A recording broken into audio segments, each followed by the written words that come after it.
Apa sih bedanya manhaj dengan madhab? Iya. Manhaj itu Pak adalah metode di dalam memahami. Itu manhaj. Sedangkan madhab adalah hasil ijtihad seorang imam atau ulama. Iya. Madhab secara bahasa Arab dari kata dhahaba yadhabu artinya pergi. Dhahaba yadhabu dhahaban wa madhaban. Artinya tempat pergi. Maksudnya gimana?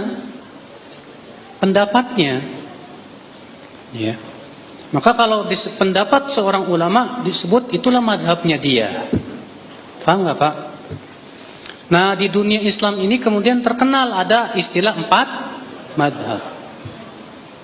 Padahal ulama banyak loh Pak, cuma bukan 4. Kenapa kemudian jadi 4 madhab?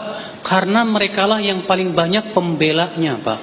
Dan memang dari sisi keilmuan juga luar biasa. Wailah di zaman Imam Syafi'i ada enggak ulama-ulama yang sekaliber dengan Imam Syafi'i, bahkan lebih dari Imam Syafi'i? Banyak dari sisi keilmuan. Tapi kefakihan Imam Syafi'i luar biasa. Sehingga ya banyak murid-muridnya, banyak pembela-pembelanya.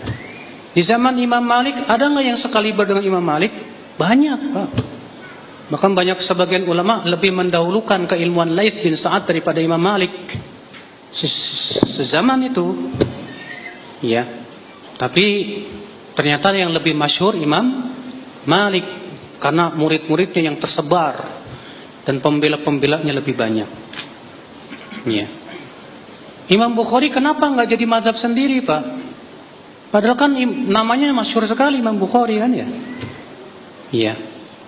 Karena ternyata Pak ulama-ulama setelah imam yang 4 itu mereka ternyata lebih merojikan salah satu pokok-pokok salah satu dari madhab itu. Imam Bukhari lebih banyak condong dalam masalah usul-usul madhab itu kepada Imam Syafi'i, Imam Bukhari. Sehingga dikatakan Imam Bukhari itu madhabnya Syafi'iyah. Walaupun beliau banyak juga menyelisihi madhab Syafi'i. Karena tidak ada satupun ulama madhab yang fanatik kepada madhabnya.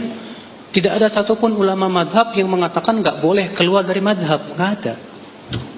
Imam Nawawi, beliau terkenal madhab Syafi'i, tapi beliau menyelisih madhab Syafi'i dalam masalah daging unta. Imam Al-Khattabi, terkenal beliau madhab Syafi'i, tapi beliau menyelisih madhabnya sendiri dalam 119 permasalahan.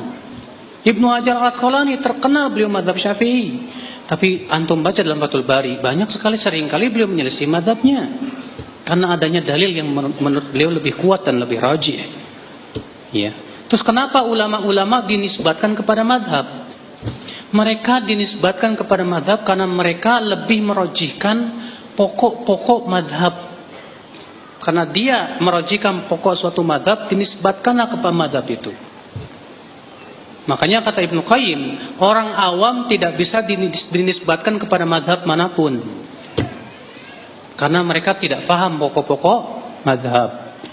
Yang bisa dinisbatkan kepada madhab itu orang yang betul-betul faham tentang pokok-pokok madhab. Ya, paham beda Pak? Nah ini yang akal Islam. Di Indonesia sendiri Pak, banyak orang yang mengatakan ente nggak usah banyak-banyak madhab. Kenapa? Madhab Syafi'i udah Syafi'i aja. Tapi ternyata dalam kelakuannya sehari-hari juga dia nggak kuat-kuat banget berpegang kepada madhab Syafi'i. Saya berikan contoh. Kalau habis sholat dikerasin tuh. Tiap habis sholat dikerasin. Padahal itu bukan madhab Syafi'i Pak. Madhab Syafi'i itu pendapatnya adalah zikir setelah sholat sir, bukan keras. Yang dikeraskan itu madhab Hambali. Imam Syafi'i mengatakan boleh dikeraskan dalam rangka taklim, mengajarkan. Tapi itu tidak boleh terus menerus. Sesuai dengan kebutuhan selesai. Sementara di Indonesia yang mengaku madhab Syafi'i malah melakukannya terus menerus. Jadi dalam masalah ini boleh dong pindah dulu kepada Hambali? Ya nggak apa-apa. Kalau buat mereka nggak apa-apa, buat kita nggak boleh. Itulah aneh. Ya.